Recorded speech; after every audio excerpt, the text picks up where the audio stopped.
श्री शिवाय नमस्तुभ्यम। हर हर महादेव। गुरुजी पंडित प्रदीप मिश्रा जी द्वारा बताए गए सभी उपाय हम इस चैनल पर करके बताते हैं ताकि आपको सभी उपाय आसानी से समझ में आ सके। भगवान भोले की कृपा से हमारी नगरी नासिक नगरी में ही अभी जो शिव पुराण कथा चल रही है वो हमारी नगरी में ही चल रही है, तो उसका श्रवण करने का सौभाग्य हमको प्राप्त है।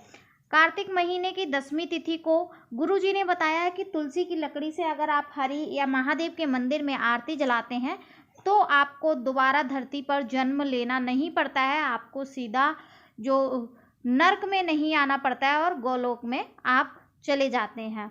तो कार्तिक महीने की 10वीं को आप तुलसी की लकड़ी का दीपक अवश्य लगाएं। देखिए, कृष्ण पक्ष की हो चाहे शुक्ल पक्ष की, शुक्ल पक्ष की निकल चुकी है, अभी कृष्ण पक्ष की जो 10वीं है वो आज 22 नवंबर को है। तो आज के दिन प्रदोष काल में, मतलब अभी आपको प्रदोष काल में 6 बजे 7 बजे तक ये दीपक प्रज्वलित कर लेना है। ठीक है, तुलसी की लकड़ी ले लेनी है, एक सूखी सी लकड़ी।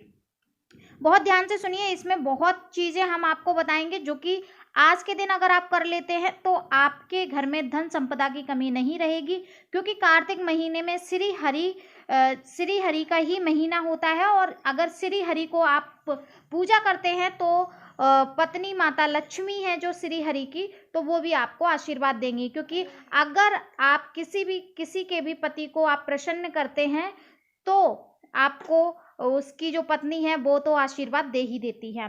तो माता लक्ष्मी को अपने आप प्रसन्न होना पड़ेगा अगर आप उनके पति श्री हरि को प्रसन्न करते हैं। तो देख लीजिए, आपको एक लकड़ी लेनी है तुलसी जी की, सूखी लकड़ी लेनी है, गीली नहीं लीजिए। अब आपको दीपक कैसे प्रज्वलित करना है, ध्यान से देखिए। लकड़ी लेने के बाद अब आपको करना है, इसमें रुई को लपेट देना है लकड़ी में। आपके घर में अगर जो दीपक जलता है उस दीपक में भी कर सकते हैं, नहीं तो आप मिट्टी का दीपक भी ले लीजिएगा। ठीक है, जैसा आपको ठीक लगे। आप अपने घर में भी ठाकुर जी के सामने या विष्णु भगवान के सामने दीपक प्रज्वलित कर सकते हैं, नहीं तो आप महादेव के मंदिर या राधा कृष्ण का मंदिर हो कोई नज़दीकी तो वहाँ भी जा सकते हैं। तो प्रदोष काल में करना है, शाम की आरती जो होती है उस समय करना है। ठीक है, तो आपको इसमें घी डालना है, तेल का दीपक नहीं प्रज्वलित करना है, घी का दीपक। और लंबी बत्ती का प्रयोग करना है। लंबी बत्ती का प्रयोग करके घी डाल के आपको श्री हरि की आरती करनी है। 10वीं तिथि को अगर आप इस प्रकार से कर लेते हैं तो आपके सभी पाप, जितने भी आपने पाप किए हैं, सभी पाप से मुक्ति मिल जाती है और आपको दोबारा नरक में नहीं आना पड़ता है, गोलोक में आपको निवास मिल जाता है। ऐसा गुरुजी ने अक्सर अपनी कथाओं में बताया है। और ये उपाय साल में 1 या 2 ही बार होता है। कार्तिक महीने में 2 10वीं पड़ती हैं, 2 10वीं को होता है और पूरी साल में नहीं होता है। तो ये आखिरी मौका है, इस मौके को बिल्कुल भी छोड़िएगा मत। चलिए अब बढ़ लेते हैं दूसरे उपाय की तरफ। 10वीं तिथि को आपको क्या करना है, ये भी उपाय बहुत ज़रूरी है। अगर आप ये उपाय कर लेते हैं तो आपको महादेव की जो कृपा है और आपके घर में धन लक्ष्मी आपके घर में बरकत करेगी, सदैव बनी रहेगी। आप अगर इस तरीके से महादेव के ऊपर जल समर्पित करते हैं। आपको एक कमलगट्टा लेना है, कमलगट्टा जल में डाल लेना है, तांबे के लोटे में डाल लेना है कमलगट्टा, और वो लोटा आपको महादेव के मंदिर में जो शिवलिंग है महादेव की उनके ऊपर समर्पित करना है।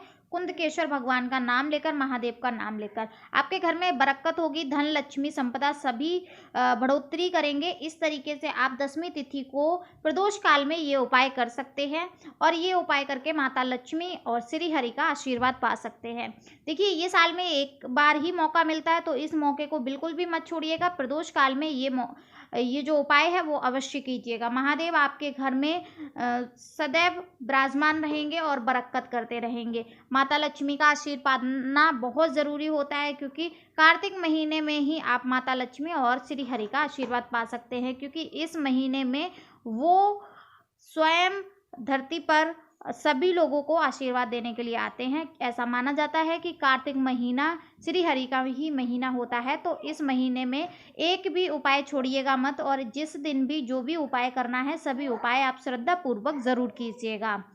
गुरुजी ने ये भी बताया है कि अगर आप कोई भी उपाय नहीं कर पाते हैं और आपको ध्यान में नहीं रहता है, मंदिर नहीं जा पाते हैं, तो आप कभी कभी भी मंदिर जाते हैं तो 1 लोटा जल आप मंदिर में जरूर चढ़ाइए। महादेव को 1 लोटा जल अगर चढ़ाते हैं तो आपकी सारी समस्याएं सॉल्व हो जाती, सारी समस्याओं का हल हो जाता है, क्योंकि महादेव को ना ही आपके 56 भोग से खुशी मिलती है, ना ही उनको मीठा मिष्ठान चाहिए। उनको सिर्फ और सिर्फ 1 लोटा जल ही चाहिए। अगर आप श्रद्धा भाव से 1 लोटा जल अर्पित कर देते हैं, समर्पित कर देते हैं, तो वो आपके कुबेर भंडार भर देते हैं। वीडियो अगर अच्छी लगी, जानकारी अच्छी लगी, तो वीडियो को लाइक शेयर जरूर कीजिए। और अगर आप सच्चे महादेव के भक्त हैं तो कमेंट में श्री शिवाय नमस्तुभ्यम जरूर लिखिए। श्री शिवाय नमस्तुभ्यम। हर हर महादेव।